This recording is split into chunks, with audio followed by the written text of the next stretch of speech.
Lisa, welcome back to the show. Mav, it's great to be here.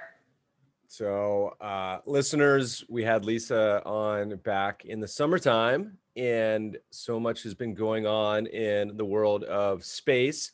We thought we'd have her back on to chat a bit. We even just had another space ETF launch. What's been going on since last summer? You got any updates for us? What's new? Space industry. Oh, by the way, sorry. I'm hopeful, double fingers crossed, the month of April, there's 2 launches at Vandenberg. So I'm trying to go see my first launch. And if they don't get scrapped, I'm gonna see my first launch. So if any listeners are gonna be in the area, let me know. We can do a rocket launch party up in Santa Barbara area.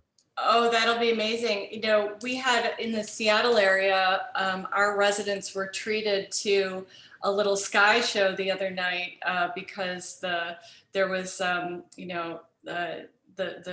rocket boosters where SpaceX had a launch, and we got to see some, UFOs, if you will, flying flying back to Earth, and somebody caught a video of it and sent it to me, and it was just a nice little surprise. And I do hope you get to see those launches, because there's nothing like a launch. That experience in person is tremendous. I'm excited. My 3-year-old has a astronaut suit I'm sure he'll wear for it. So we're pretty stoked. So a lot's been going on in the sector. I think we even had a Barron's cover a few weeks ago about space. What's new in your world? What's new in the space world? Things accelerating a little bit? Oh, absolutely. I would say on the investor side, there's never been a more exciting time for the space industry, or more of a focus on the space industry. Certainly with the SPACs that are happening, a lot of our colleagues are participating in those as part of the boards. So they're behind the scenes. We have seen several of them launch already, and I think the key thing to know is that there are so many more to follow. So this is not just a few out the door and that's it. This is just the start of the SPAC craze for the space sector. And it's interesting because people are asking me, should I invest in what's out there now? And I think that that's going to go in waves. The first companies out the door, the first one out the door, of course, was the Virgin Galactic opportunity people had to invest in the first space company to really be public. And that's been very popular, and I've supported that because I think there's a long-term opportunity, and they were the first one to do it, which is all good. The next ones out the door, there are a lot of reasons why they have been the first to raise funds and try and get the growth maybe they didn't have already. There's a third wave coming, and those are the companies that will be certainly the diamonds in the rough that I have worked with. And we can speculate on who those might be, but Hemisphere has been the first investor in companies that are going to be space unicorns, and we continue to do that. We are thrilled to see the progress with companies like Axiom Space that announced their $130 million raise. It's really extraordinary to think about that when we 3 years ago were starting the process to raise for the world's first commercial space station. So, when I've said publicly, we have companies that are accelerating like you've never seen before, that's an example of one of them. That's such a Axiom for the listeners. We talked a little bit about it on the last pod, so you can go back to, I think it was episode 233. But tell us a little bit about what Axiom does, because I remember seeing invested alongside you in 2018. 3 years ago in this company. Pretty cool. And congratulations for making that good move. Well, there's you will be very happy. But what a cool idea. There's so many ideas like that. I mean, Axiom is literally building commercial space station, like you said. That sounds so fantastical. Like most people, I feel like a startup can't do that. Like that's got to be like Boeing or Lockheed or the US government, right? And that is the challenge when you meet a new team saying they want to do something big and bold. That's what we look for. But beyond that, it's an unparalleled team that needs to execute on visions like a bold vision, like building the world's first commercial space station. Especially if you look up the existing ISS in the Wikipedia, you'll see it's the most expensive project ever attempted in human history. I forget how many billions we've spent on it, or trillions, I don't know. But the space station will exist after it's built. The new modules are attached to the existing International Space Station. And the proof points that happened this year were their partner, SpaceX, having the launch of Crew Dragon capsule with Bob and Doug going to the ISS. So the proof point was SpaceX being able to deliver our astronauts to the ISS from US soil. That was a big thing to celebrate, and a thing to celebrate for Axiom investors, because SpaceX is their partner for taking the astronauts that they will train, the private astronauts that they will train, to the space station. So just kind of a point of demarcation is that SpaceX can take astronauts in the crew capsule to the space station, but they cannot host them on the space station. Axiom has that exclusive right, which is wonderful. So there are other astronauts SpaceX has contracted with to do an orbital mission with, so they can fly around, but they can't dock and be on the space station. So Axiom announced their first flights in 2022. They have 3 astronauts they'll be taken to the space station. They have other missions that will happen after that, with some really exciting people going to space. And so you start to see commercialization opening up, because it's $55 million a ticket to do these missions. And for a company that wants to build a space station, they not only need the government contracts for the modules that they're building, which they're winning grants and things like that to help enable, but separately that they're going to have money in the bank from the services they provide by training astronauts and hosting them on the space station. Exciting times we live in. I feel like a lot of people, with where the public markets are and, the progress of some of these companies, there's also the excitement, but some people would be worried that it's getting into almost too much of a euphoria with the SPAC situation. I mean, another ETF just came out from ARK and Co. What's your general view? Is it a time that things are running too far, that in the public markets is kind of what I'm referring to here? Any general thoughts on what the vibe is? Definitely using caution is key, and understanding what you're investing in and who you're investing with, and having some insights is really essential. With the SPACs, what's interesting is, in some way you could argue that anyone could make money, because we know it's going to launch at $10 and likely going to go up from there. It could, so if it launches and there's the euphoria that a new space company has launched and you're buying those shares, you could make a big bet and buy some money and sell and have some early gains. But what is it going to do after that? What is the long-term value of that company, I think is what remains to be seen. So yes, there's money to be made, if you want to just play the market, right? But we're talking about growing industries here. And so I've looked at the SPACs that are out there. I will say that there are some very glossy decks, and I think that the value of the SPAC is that it is on future opportunities, but in some cases, are those future opportunities really going to come through to fruition? I'm not so sure. There's the challenge of, can they take all the money that they're raising and make these visions happen? Do they have a strategy to do it? Will they achieve it, and when? So those are the questions that I would have for some of the SPACs that are out there now. I currently am not invested in any of them. I'm more interested in the SPACs that are coming up next with the new wave. I think that you have some older companies that have SPACed, and they'll use those dollars to try and innovate and grow. But the newer ones that will SPAC next will be the ones that I'll be watching more closely.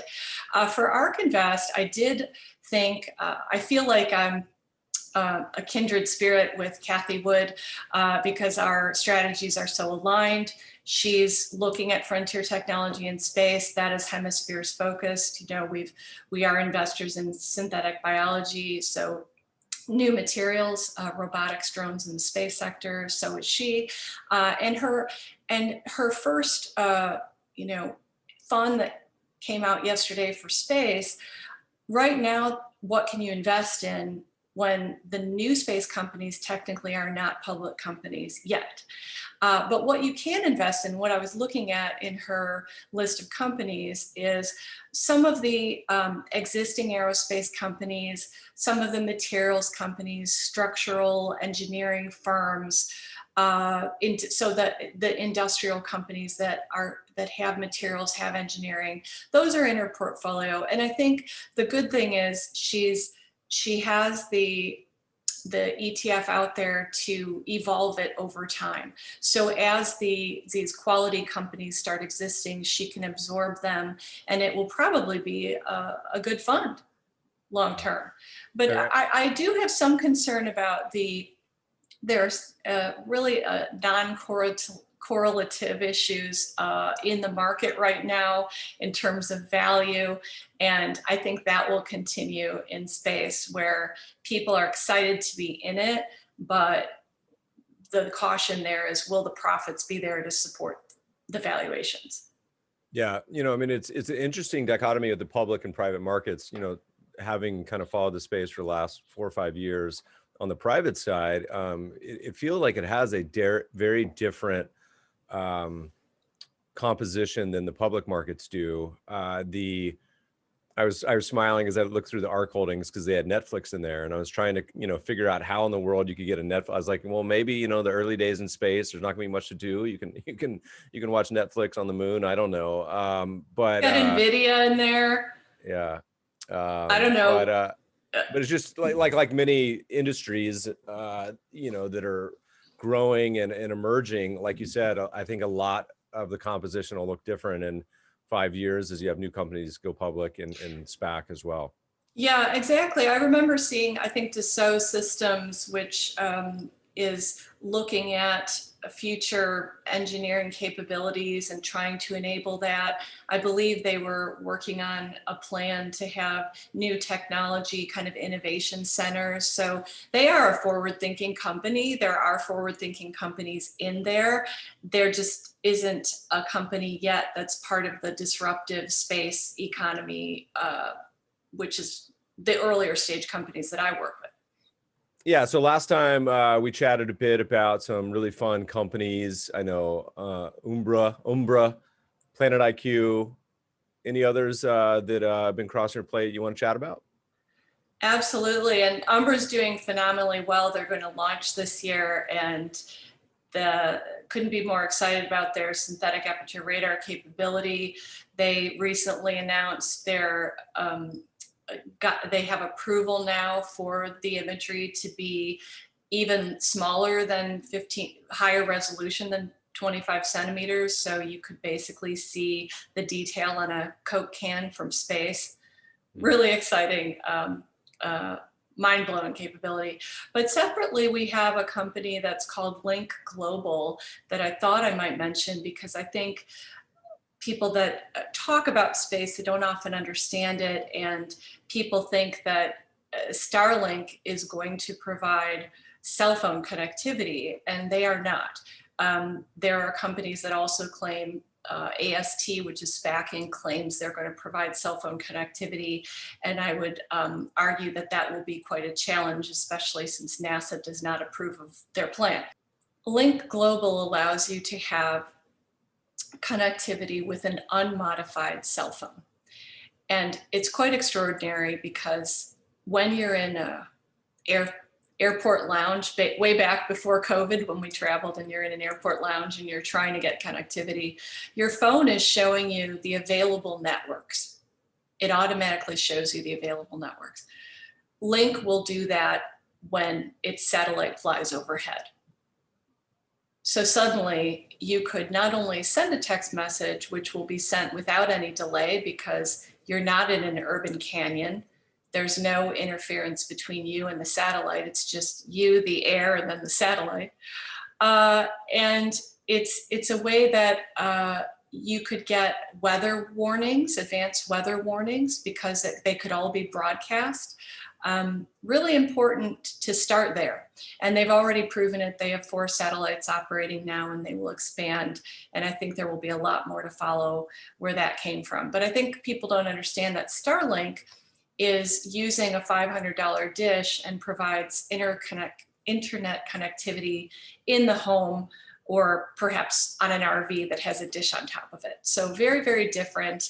And we're just really thrilled with the capability Link provides. And that's one to watch. Fun. Where do you guys stand on the Hemisphere side? You guys have 1 fund, 2 funds, raising a 3rd fund. I feel like you're always, if you're an investor, you're always raising new funds. What do you guys always be raising, right? Yeah. Well, I have a wait list, Mev. I'm not quite sure what to do about it. I'm a very busy woman. As you know, we have a space company, Xplore, that I can mention later, but I have a wait list for Hemisphere's Fund 2. The reason for that, not only, it's not just I'm busy, it's that I want to give investors functionality that they haven't had before. And there's a lot of opportunity in the space where we're seeing fund back office operations where you can buy and sell shares. And I think investors deserve that ability. We also are very cognizant of the fee structures and things like that. We like it to be friendly to investors. So there's a lot of reasons. There are also communities that are being developed in addition to funds. So some investors like that, where they can be on a Slack channel, for example, talking about the investments being made in the fund.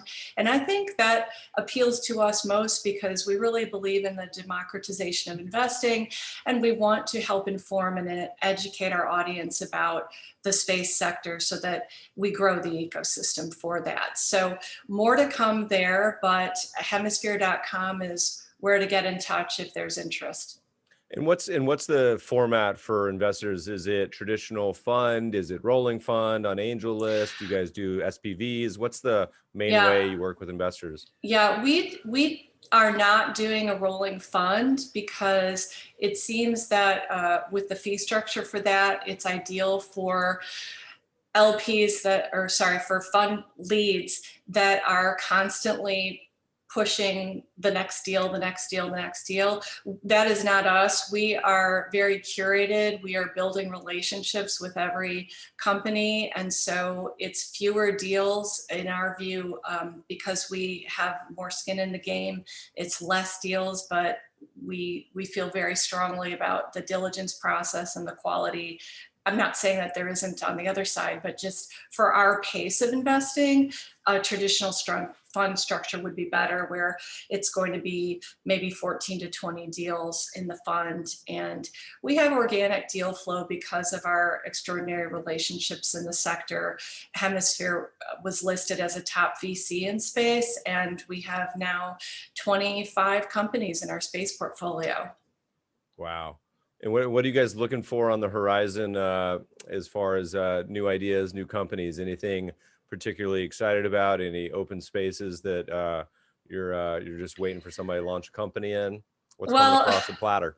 Well, I will tell you what we're not looking at as launch. I really don't understand. There are 168 or more launch companies and people emailing me every day asking me to invest in launch. And, even the other day I heard Anthony Pompliano saying, SpaceX makes $1 billion a launch. And no, they do not, Anthony Pompliano. They make $60 million, I think, for a launch, but it's not $1 billion. This is not where the revenues come from in the space industry. So people need to, I think, learn a little more about that. So we're looking for, where is the revenue being generated? It's going to be from the sensors, from the data people bring back. There are companies working on highly capable sensors, Planet IQ being one of those companies with weather forecasting capabilities, and they are launching this year. So we're really excited to see that. There are more sensor companies coming out with hyperspectral and multispectral imaging. That will be that is an important part of the space ecosystem. So we like that. Collision avoidance, some companies working on national security, support for national securities with space domain awareness, all of that is important. Good. Well, space founders, you can reach out to Lisa. Don't hit me up. Reach out straight to Lisa. You got the next billion-dollar space idea. Yeah. And the companies that we invest in, that they're being, because of the SPAC craze, I just wanted to point out, they're being fueled forward faster than we've ever seen before. So we've seen the roll-ups happening. So, last time we talked, I might have mentioned our company Made in Space was acquired by Redwire. And then I think it was last week, there's a SPAC now for Redwire. So Redwire acquired positions in multiple space companies and then brought the valuation to a point where they could SPAC. So I think we will see more of that happening, and hopefully more of a strategic build out of these companies to build a valuable entity in the long run. I've seen you mention before this concept of ESG as applied to space. My first impression would be that space in general would be a very potential complicated ESG story, but maybe it's not. Talk to us a little bit about what that means to this particular industry and sector. Thank you. Yeah, the low Earth orbiting companies right now, that's most of the commercial activity is in low Earth orbit, and they have the ability to do climate monitoring. So if we think about Tesla and the money they make every year on carbon credits, it's an automatic moneymaker for them. So if you have a company that's gathering the data for a precision data on carbon capture, on methane, on water usage, this is the future. So that kind of data is really important, and more companies are popping up that are analyzing that data. And so what I'm seeing is the ESG impact. I know they're different, but impact investors looking at companies that are monitoring the climate and solutions for that. But they haven't really been looking at the companies that actually are the space companies getting the data. So I'm waiting to see the impact investors going the next level out, which is not just the companies using USG data, free data from our Landsat, for example, but data from companies that's more precise. So even the insurance companies, and this is maybe just sort of following that path of getting precise data, they have wineries that maybe have drought or have damage to their crops. And right now a winery can say, we have all this damage, but how do they precisely measure exactly the acreage and the areas that are damaged? Well, with the types of imaging you can get from space, you can accurately measure what's been damaged. So insurance companies like that to say, oh, well, I only have to pay for this much of your crop, not your entire crop. And I think for the companies that are trying to apply, the ag companies that want to apply for water credits, methane credits, carbon credits, they need to be thinking about getting accurate measurements, and maybe even going the next step to the companies that have data that is not provided publicly right now. Interesting. Who would the actual space companies be beneficiaries of potential credits? Is that even a possibility, or is it more of it would be on the end operator? They're enabling. They would be enabling the clients. I mean, I always say that I believe in the next 5 to 10 years that every company seeking to have an edge will have a space strategy. So if your strategy is just buying data that's available, you could be going another level up and actually in the future hosting your own missions, because with a company like my company Xplore, which offers space as a service, you can design a mission, have an instrument flown for you to bring your data back to benefit your company. So this is where I see the $1 trillion economy expanding, is really smart companies saying, oh, do you mean I can fly an instrument, I can bring my data back and leverage that to learn more about my business because I know about my water usage, I know about the ground soil, I know about the temperatures.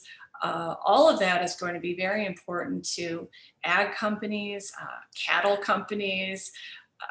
It's going to happen. It's early days, but I think the smartest CEOs should be looking in that direction.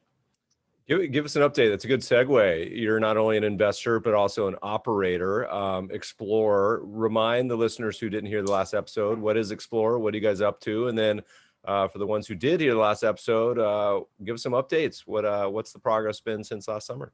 Thank you. Yes, Xplore is a commercial space company based in the Seattle area, and we are offering space as a service. We are offering the ability to send a payload to space and to operate those missions for our customers. So it's really enabling new types of missions, unique missions. And I would point out that these are highly capable missions.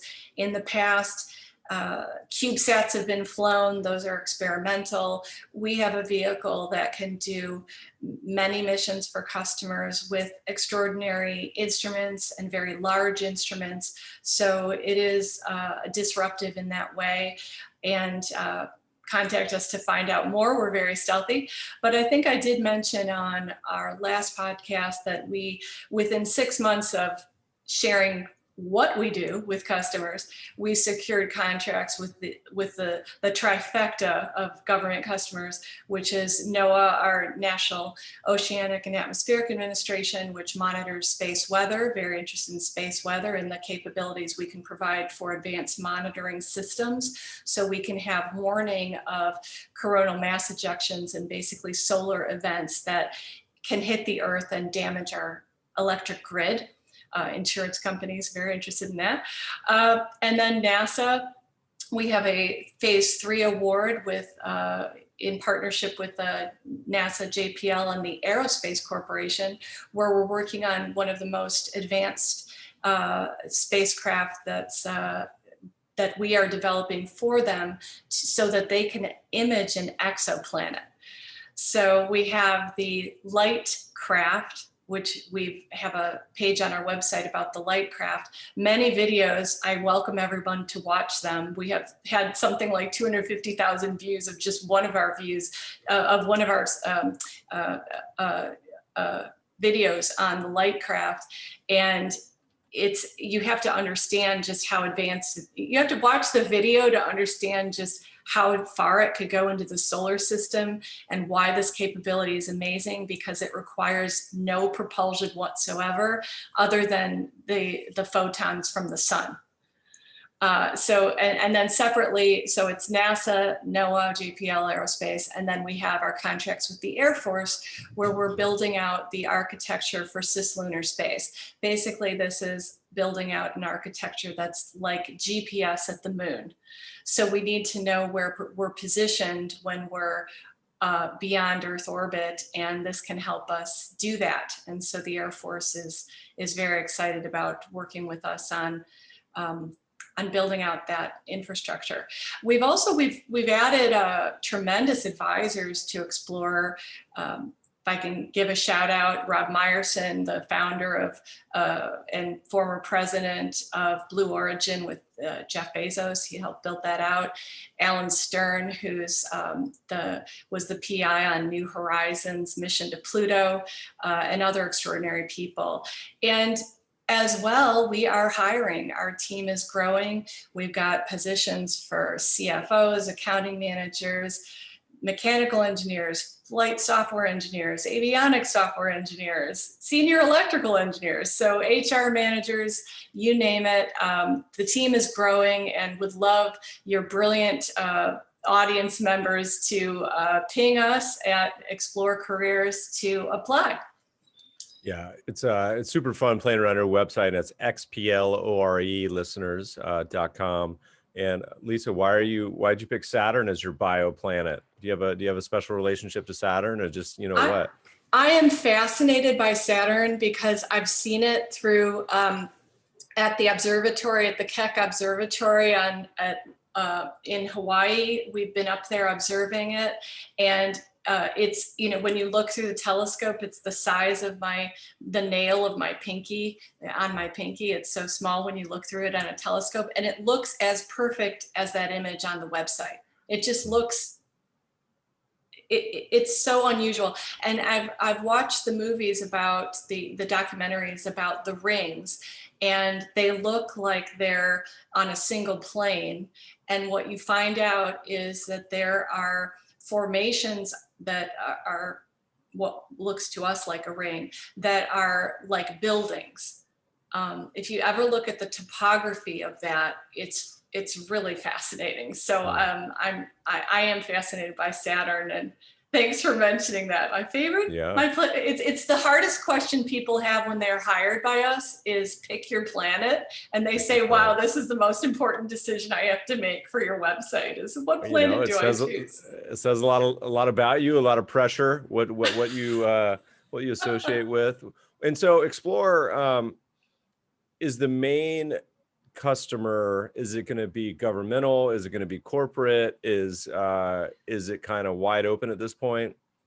Well, our goal is to accelerate science and to develop missions for a wide variety of customers. And so that's really, having that diversity of a customer base is phenomenal, because we can work with certainly civilian space agencies, national space agencies, sovereigns, national security customers, et cetera, universities, NGOs.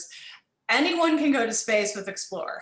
And what's unique is that while all the space companies right now are focused on low Earth orbit, our spacecraft can go beyond Earth orbit to the moon, Mars, Venus, near Earth asteroids, all the way out to Ceres. And possibly farther, given the light craft and its capabilities, which you'll have to watch the video on.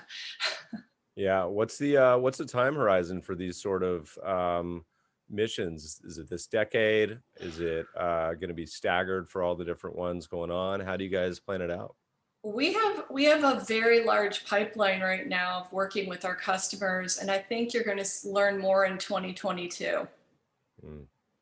Good year, man. Well, we got to get through 2021 first. We had a pandemic, and who knows, this year's only one quarter done. It feels like a long one already. But like the challenges of this build out, is it? I mean, I imagine the timeline. It's almost like bringing a pharmaceutical to market, where you're looking at, hey, this is the steps we have to take, and it's going to have to hit these milestones. But you're probably literally planning out over the course of multiple years, probably even 10, I imagine.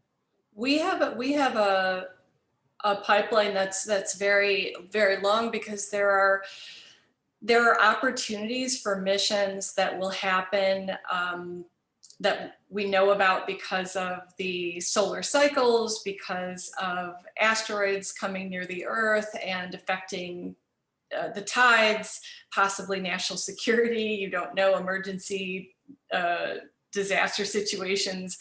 People don't think, we've been living through this pandemic, and you think things could never get worse. And yet, If you look up the Carrington event, 1859, I think it was, that's when all communication was disabled on the Earth because of a solar event.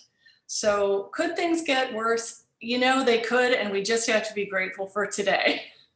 What ideas would you like to see come across your plate that you're not seeing? Is there anything in particular where you're like, man, either at Xplore, we would really like to do this, and we just don't have any governments or billionaires ready to fund it, but I would love to see this happening? Or as investors, is there like something where you're like, wow, I really wish someone should do this, we just haven't seen the right company and team yet? Anything sort of fall in those categories? It's a good question, because I think what's happening, what we're seeing on the in the sector, is that family offices, institutional investors, billionaires, hedge fund billionaires, any kind of investor whale wants to be involved in space. We have artists, creative artists, musicians, people that are understanding that they could have a custom mission and wanting to learn more about that. Separately wanting to invest in that. So there's been a bit of leapfrogging happening. I've never seen the likes of it, where you go from the angel investor groups where they say, you know, I want to invest small amounts in an early stage company, to being at an early stage and having billionaires saying, I want to take up that entire round. So that is happening left and right. In the SPAC world, they get a whiff that there's a SPAC happening. They want to be involved in the promote shares. They get a whiff of an early stage company and say, I get emails every day saying, I want to have a position in space. And I have the call and I say, when you say you want to have a position in space, are you saying you want to invest X millions of dollars, and where would I recommend putting it? And usually the answer is yes. And so it's not just, could I put my money in this, but what if I wanted to run my own mission? What would that take? And so that's been fascinating to me, is people realize that they can really skip a step here and design a mission, and that we have the team that can help them design their own mission that could be very significant for corporations as well as individuals and creatives. I'm sorry, I'm just thinking of missions in my head right now as you're talking. I'm like, what would be fun to think about in true science fiction fashion? Are there any that cross your plate where you're like, oh God, that's so cool, but we're not there yet?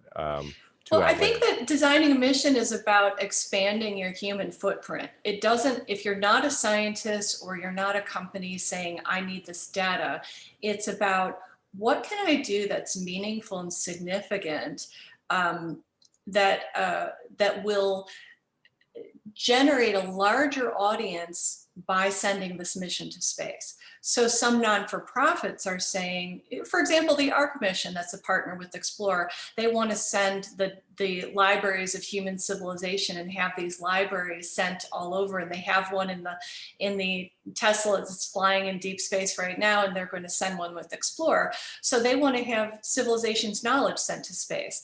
And that's significant. Other non-for-profits say, if I send a mission, will I enable STEM education, because I can have these young boys, girls, underprivileged youth, what have you, participating in that mission to space with Xplore. So there's the larger meaning here that can be expanded because of the footprint that's created with a space mission. So there are a lot of different levels here on why people want to go. Certainly the research institutions want to go. They want to send science missions.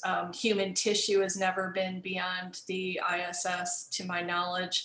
So they want to experience, what can human tissue do to what kind of radiation would it experience? How do we look at how cells are modified as they go deeper into the solar system? There are so many unanswered questions that I think it's really the gamut of opportunities here. I like that you clarified that. To my knowledge, human tissue has never been sent, because I feel like we're entering this point in the not too distant future where individuals and companies, will soon have the capability to enact a number of these missions.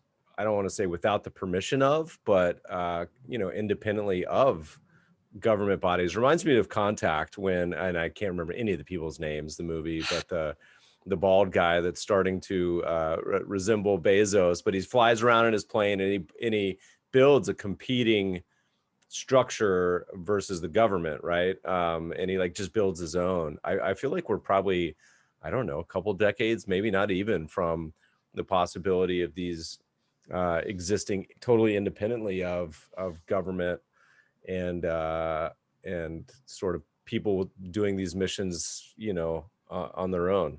Is that an outlandish idea?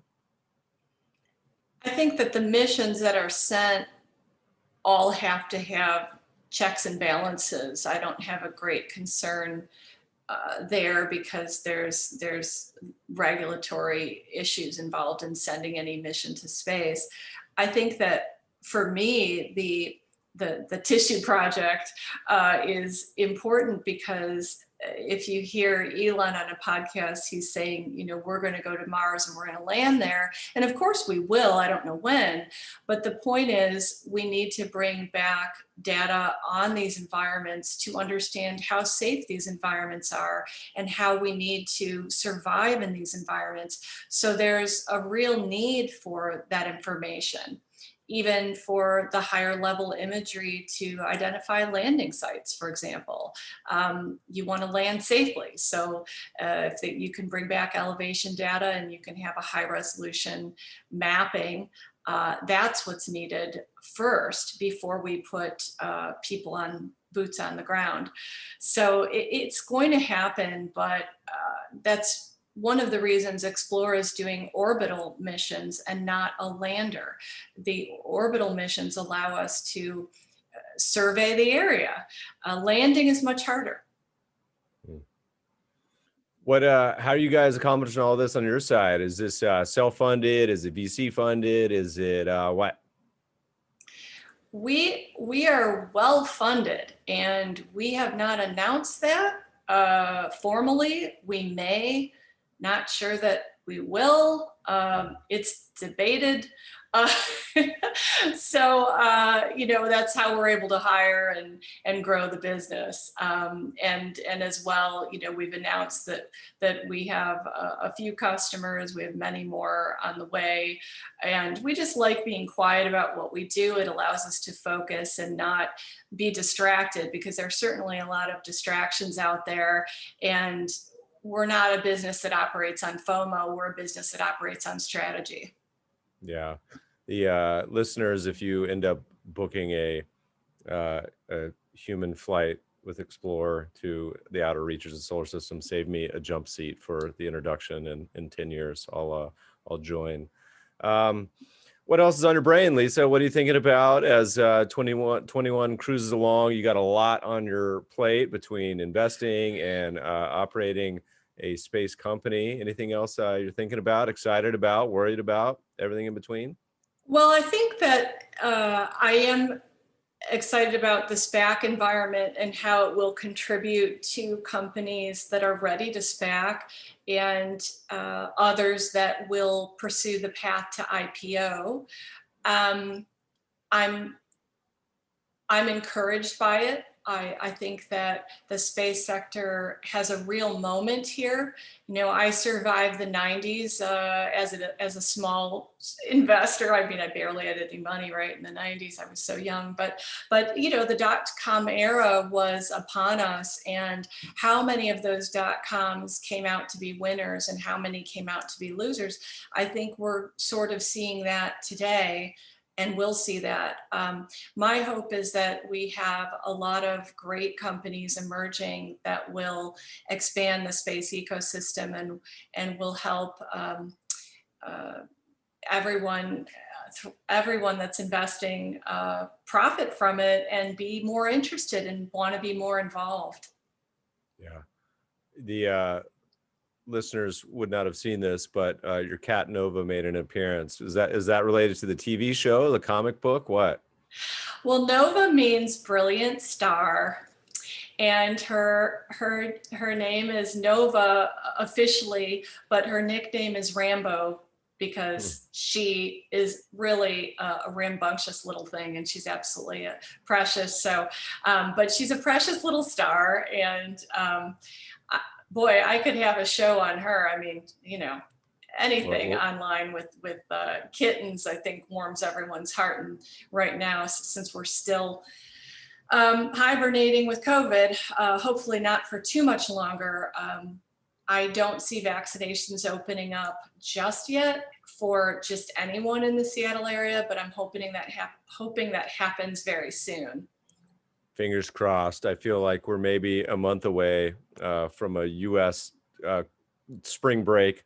Global, maybe a little longer, but it seems like it's already happening in places of the world. It's like 80 degrees in Los Angeles today. I think everyone is ready to get out and about, if that's Yeah, the vibe.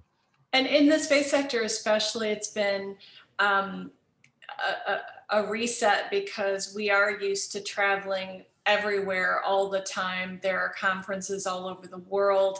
The International Astronautical Congress, also called IAC, is happening in Dubai this year. And will we be there? Well, I don't know. Is that so for investors who are interested, is that like the main event? Are there a couple of them? Are there anything like any general space resources that come to mind for people that, as the world reopens, want to get involved and Well, start to learn more? yeah, the New Space event in Seattle is held every year, and that's a great event, I think, for anyone wanting to dip their toe in the water. The IAC event is honestly like being at Epcot, where you go from Italy to Switzerland and you just cross the street, because all of the international space agencies are there, all of the space companies are there. But it's also a technical event, and 3,000 people or more usually attend, and there are technical sessions where they're reviewing papers and studies. And so investors wouldn't really be involved in that, but they could walk the halls and see what the space agencies learn about space by being there. Cool. Mhm. What's the best place, Lisa? People want to find out more what you guys are up to. Where do they go? Investor side, company side? Investor side. So hemisphere.com, we've got hit the inquire button and we'll get back to you. And then Xplore, please visit xplore.com to learn about the careers we have. And I will say, we are stealthy. So if you're looking to understand our strategy from our website, you probably will not. You would have to be behind the scenes learning more about us. Lisa, thanks so much for joining us today. Thanks, Mab. Great to chat with you always, and appreciate you having me.